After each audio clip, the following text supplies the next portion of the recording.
Good morning. In lieu of track video of my car, I'm going to do a walk around on the car and describe it in detail. We'll start by a general overview. This is a 2000 Formula Mazda J13B powered. Reportedly 185 horsepower, and I've owned the car for a couple of years and have raced it with the Vintage Auto Racing Association in Southern California in the Wings and Slicks class.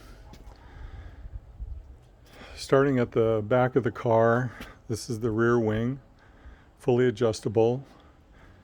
You can see the gurney flap, which is present on both the front and rear wings.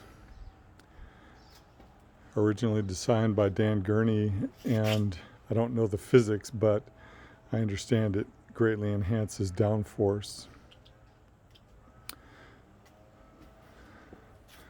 This is the oil cooler, and underneath you can see the 5-speed Hewland transmission, and you can see a pretty big muffler under there, which makes the sound tolerable. These are quite loud uncorked. It's got a single Weber carburetor that was just recently completely dismantled, cleaned, and reconstructed by Dwayne Anderson in Temecula. And you see the alternator there. These tires are Hoosier Slicks. These are slightly larger than the spec Formula Mazda tire. I get these tires from John Burgett in Wisconsin. They are very lightly used Formula Enterprise tires, and they're a fraction of the cost of new tires. I can usually get about 2 weekends out of a set. This set has 1 day of racing and practice on it, and there's a set that I haven't used at all mounted on another set of BBS wheels.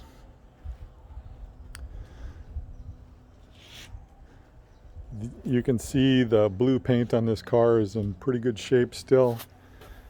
Down on the side of the side pods, you can see the wearing from the stone chips. It was originally painted in 2010, and the blue and the yellow are both Mitsubishi colors, and I have the color codes for them if you wish. In the cockpit, the MSD ignition pad. Now, this seat was poured for me, and I'm very comfortable in the car. But at one point, I weighed 275 pounds and could not drive the car with these with the metal sheet metal in place, and so I removed it, and the car can actually accommodate very large drivers, and I was quite comfortable in the car. And then I lost 80 pounds and put the sheet metal back in. It's very, very comfortable either way.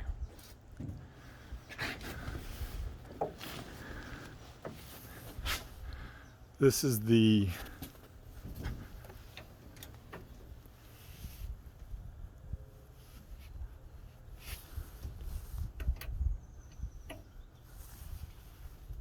Pi dash.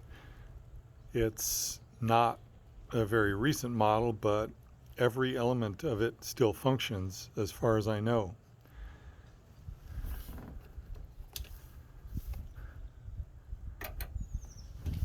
The rain light is brand new was just installed. There it is.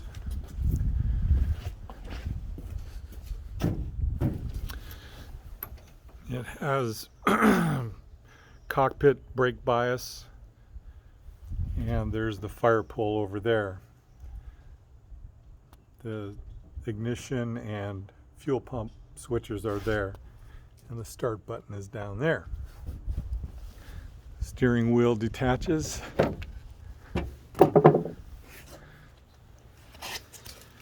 And just in front you have the fire bottle, which is fully charged.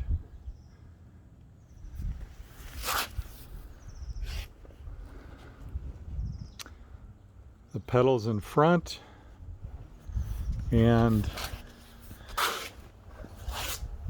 the master cylinders, one of which is a new Girling.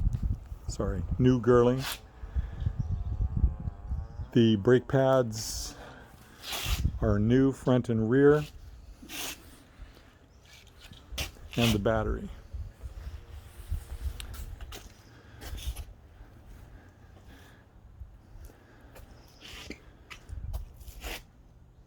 The car was originally set up for radios, and there's a radio holder. I've never used radios, but the basic bones are there for hooking one up if you want.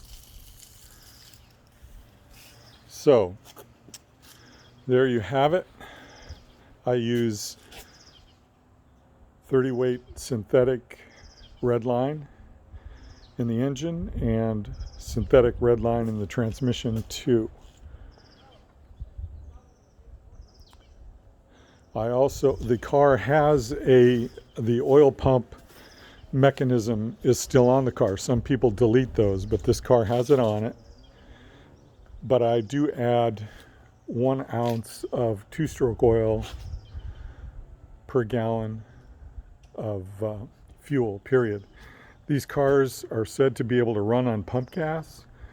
I personally use avgas, which is 100 octane low lead, but Mike Anderson uses race gas in his car. So if you want to see what these cars can do on track, in the comments section I will provide a link to one of Mike Anderson's videos, which is not to say that's what I could do in this car on track, but he was the SCCA champion in 2014 and you can see what they're capable of. I will provide a link to that video in the comments section, but you can, if you go on YouTube and look at Mike Anderson Formula Mazda, the 2015 video from Fontana Raceway will come up. And that's it. Thank you.